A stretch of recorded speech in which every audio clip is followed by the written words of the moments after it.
So I saw ALITA Battle Angel. I saw this movie because the cast looks so good. It's starring Christoph Waltz, which I love all his Quentin Tarantino movies. It's starring Jennifer Connelly, who I like in a bunch of stuff. She's in Requiem for a Dream. She's in The Labyrinth. I mean, great actress. It's also starring Mahershala Ali, one of my favorite actors in the game. What could go wrong with this movie, I was thinking? I don't know.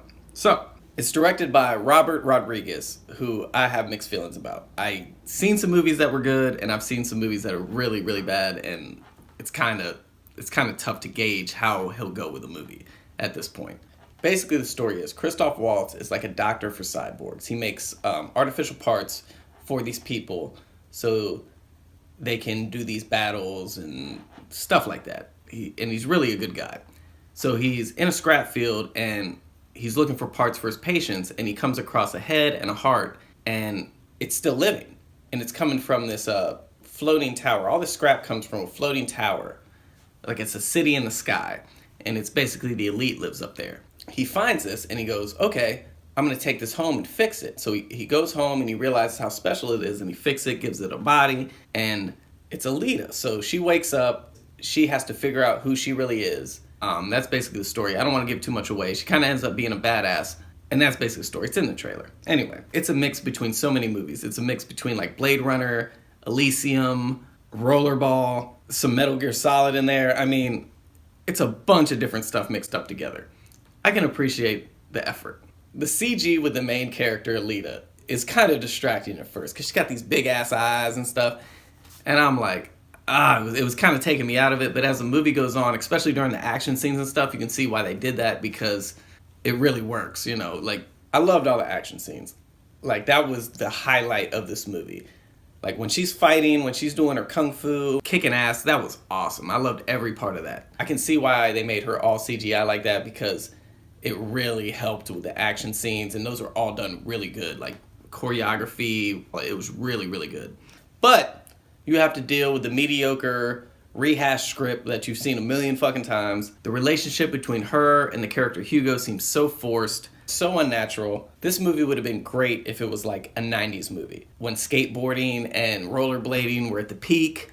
But honestly, it seems a little outdated to me, like the concept of the movie. The special effects were mostly good. I found a couple of them kind of corny and not really good. Like, I laughed a few times because it looked a little cheesy. But for the most part, it was really good. The score was really basic.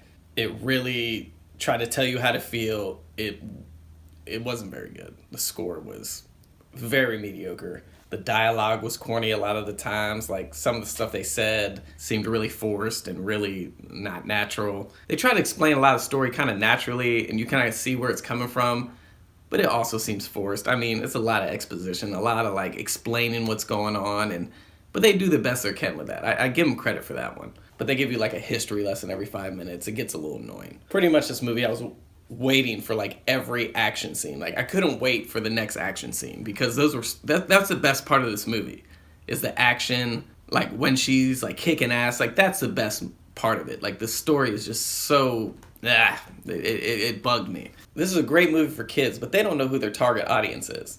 Like, you can tell. It drops some like F-bombs in there, and it seems so out of place because as I'm watching this, I'm like, I would have loved this if I was a kid. Like, I would have loved this if I was like 8 years old in like 1995 or something. You know what I mean? It's like PG-13. I guess you get like 2 F words in a PG-13 movie, but it seemed really out of place.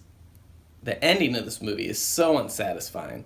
You can tell it's trying to become a franchise. They want a sequel. They're trying to turn this into like a trilogy or something. It seems so forced. It was irritating, unsatisfying. I left as soon as I said, please don't make this be the ending. And I knew it was coming. I said, don't make this the ending. The music swells up. I go, don't make this the ending, and it's the fucking ending. I said, God. All in all, the action was good. The story sometimes was okay, but it was trying to be too many other movies, be honest. Like I said, I would have loved this. I was 8 years old and it was 1995, and I was like trying to be a rollerblader or a skateboarder or something. This probably would have been fun. I'm gonna give this one a 7 out of 10, and that's being really generous. Have a good one.